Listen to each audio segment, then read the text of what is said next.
Dendam seseorang yang pernah dekat dulu, namun ternyata setelah menikah pun otaknya masih ingin tetap balas dendam ke mantan terdahulu. Seorang wanita bernama Eka Setia Rahayu berusia 29 tahun tinggal di Kalimantan dan tinggal dengan suami juga ketiga anaknya. Saat itu, suami Eka bekerja di perusahaan swasta, namun Eka yang sebagai ibu rumah tangga tetap ingin membantu perekonomian keluarga dengan cara menjual makanan termasuk salad buah. Eka pun dikenal para tetangganya baik, banyak orang menyukai Eka termasuk sang suami memuji Eka. Selain cantik, pintar, Eka juga mandiri dan bekerja keras. Dulu sebelum menikah, Eka pernah dekat dengan seorang lelaki yang bernama Henry. Meski keduanya sudah menikah, hubungan mereka pun tetap berteman. Henry sendiri pun sudah menikah dan dikaruniai satu orang anak. Pekerjaan Henry sebagai kuli bangunan namun kerap menganggur kalau tak ada pekerjaan. Kini keluarga Henry pun nampak sedang sendirian karena sang istri dengan anaknya masih mudik di kampungnya. Meski sudah lama antara Eka dengan Henry tak bertemu, hanya ngobrol biasa sebagai teman, namun nampaknya sudah lama Henry punya dendam kepada Eka. Sakit hati Henry karena Eka pernah menghina Henry, menyebutkan Henry jelek dan juga gak ada pekerjaan, bahkan Henry miskin. Untungnya gak jadi sama Henry menurut Eka. Dendam kesumat Henry merencanakan sesuatu terhadap Eka. Henry yang ingin melampiaskan dendamnya dengan cara menyakiti Eka. Tanggal 3 Juli 2015 sore hari, Henry pesan makanan salad buah kepada Eka. Henry berniat memborong makanan karena saat itu menurut Henry ada acara, jadi memesan 30 box dengan harga 300.000. Eka yang senang akhirnya menerima pesanan itu dan membuatnya, serta karena kenal, Eka pun mengantarkan semuanya sendirian. Eka sempat pamit kepada sang suami untuk mengantarkan pesanan.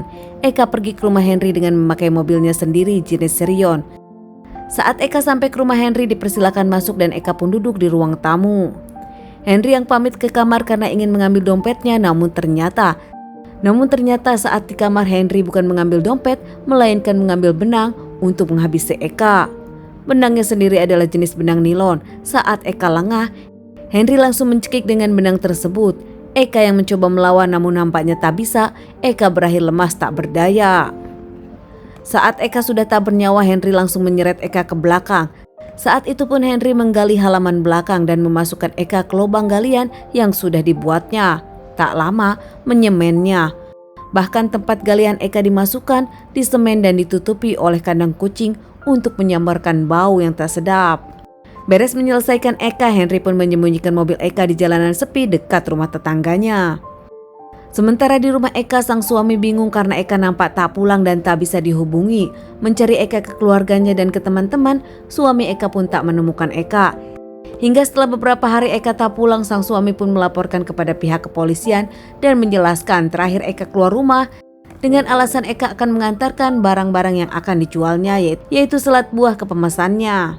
Tak lama warga dari rumah Henry, para tetangga komplain bau busuk di rumah Henry yang akhirnya tetangga melapor kepada pihak kepolisian. Saat itu Henry tak ada di rumah, istri Henry dan anak pun tak ada karena memang belum pulang. Pihak kepolisian ditemani para tetangga mencari sumber bau busuk tersebut yang ternyata ada di rumah Henry di bagian belakang. Setelah dilihat memang ternyata ada sesuatu yang aneh, baru saja disemen. Semua langsung dibongkar pihak kepolisian, ditemukan jasad perempuan yang memang sudah membusuk. Semua kaget tak menyangka, kini mereka langsung mencari Henry yang ternyata memang tak ada di rumah, sudah kabur. Pihak kepolisian membawa jasad wanita tersebut ke rumah sakit untuk dilakukan otopsi. Setelah identifikasi korban, ternyata wanita itu adalah Eka yang dicari keluarganya. Pihak kepolisian langsung menghubungi keluarga Eka dan keluarga Eka pun langsung ke rumah sakit.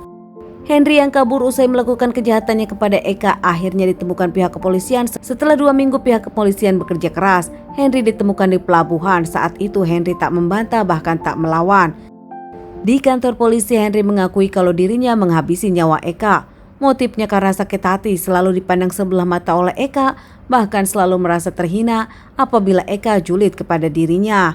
Tak tahan lagi, Henry pun akhirnya lebih memilih menghabisi Eka, mantan yang dulu pernah bersamanya. Meski kini menyesal dan meminta maaf kepada keluarga Eka, bahkan meminta maaf kepada keluarganya sendiri, Henry kini dinyatakan bersalah dan menjalani pengadilan.